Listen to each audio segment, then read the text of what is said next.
Hello everybody, this is Ray, and today we are going to continue our coverage of White Fragility by Robin DiAngelo.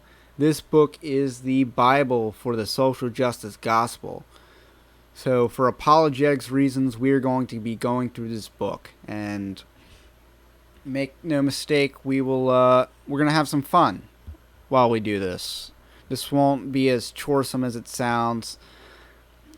This, like I said in the last video, this book is comically dumb. So we're going to have some fun. So today we're going to be covering the introduction. Now, I guess a lot of people don't read the introduction or the author's note, which I covered in the last video for that matter. But this introduction was definitely worth a read because you kind of see who she is and what her worldview is. So without further ado, let's kind of jump in. The introduction, we can't get there from here, is what it's called. So, her first words, I am a white woman. Now, I know that's just a simple sentence, but I read it as, I am a white woman.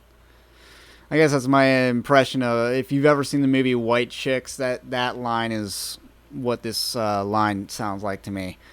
I read that with a sense of righteous indignation. So I just thought, wow, that's how she's going to start the book. And I'm standing beside a black woman, and we are facing a group of white people seated in front of us.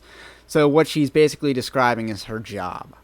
So, she's really trying to make her job seem interesting, even though her job is to give diversity training at workplaces, and everyone hates being there because it's a waste of time. But, she really feels very important about herself. So,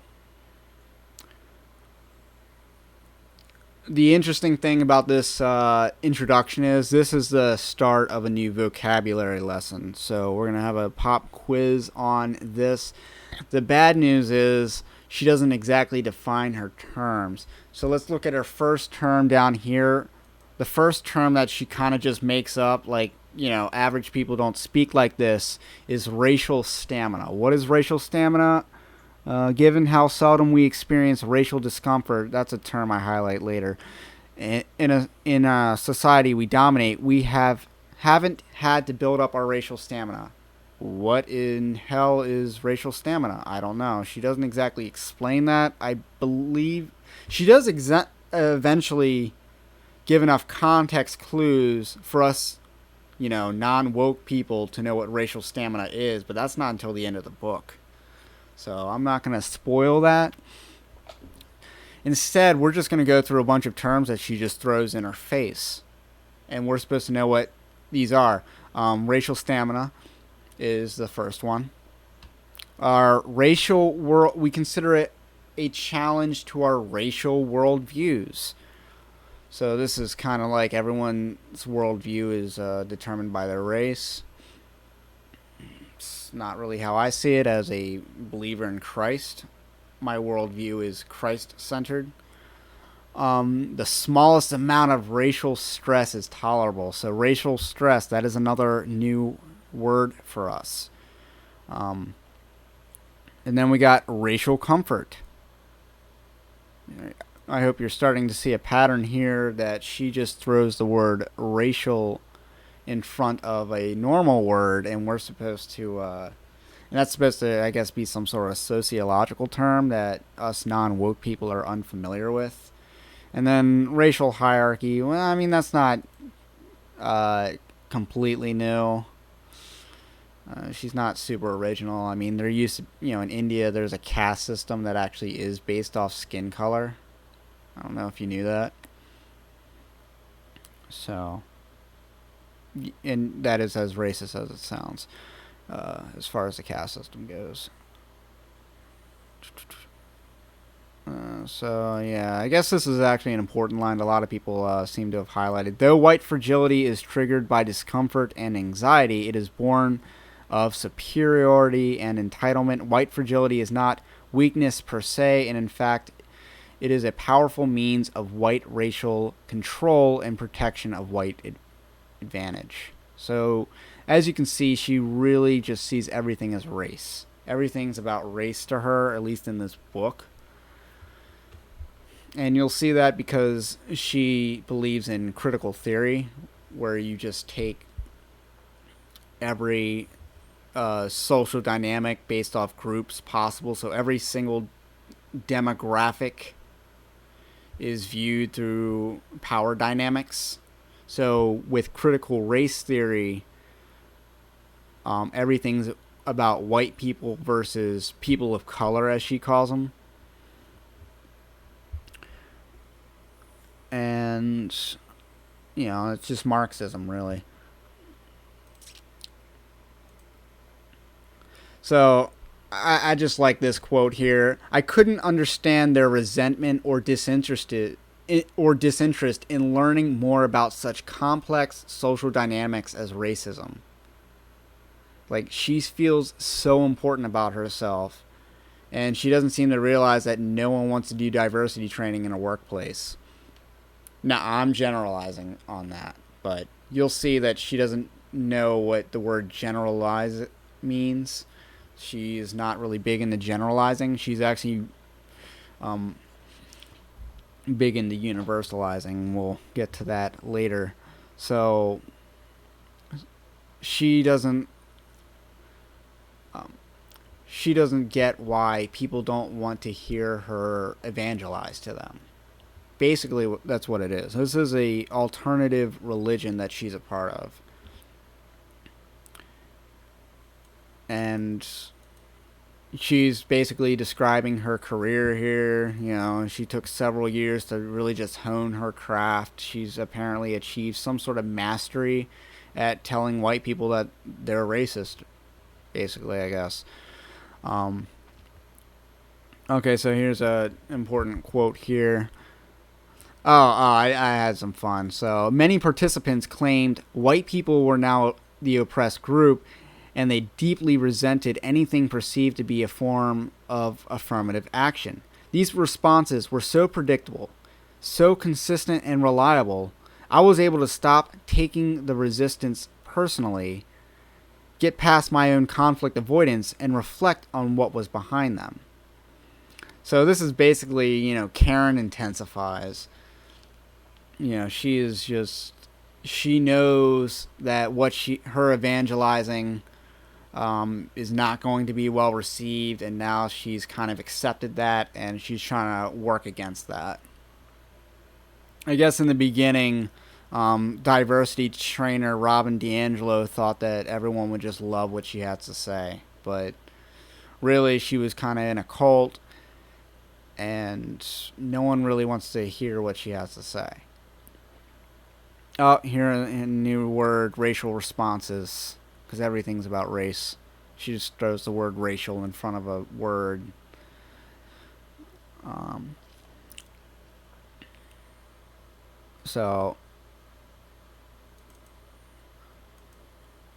This is a highlight from my wife. I realized that we see ourselves as entitled and deserving of more than people of color deserve. So she thinks that white people see themselves as deserving more than black people. That's not really true. I don't feel that way. I hope you don't. The racial status quo, new word for us, new term.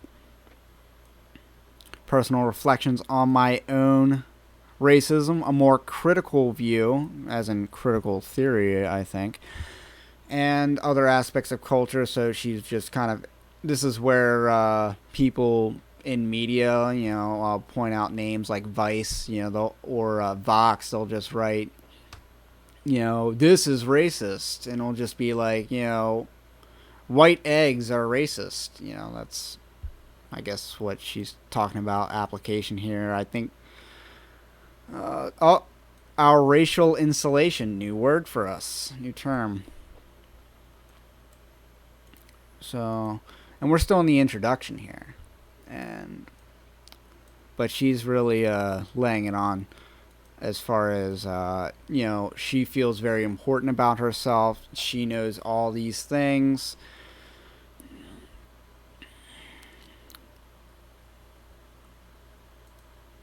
Now, this part was kind of interesting. This book is intended for us, for white progressives, who so often, despite our despite our conscious intentions, make life so difficult for people of color.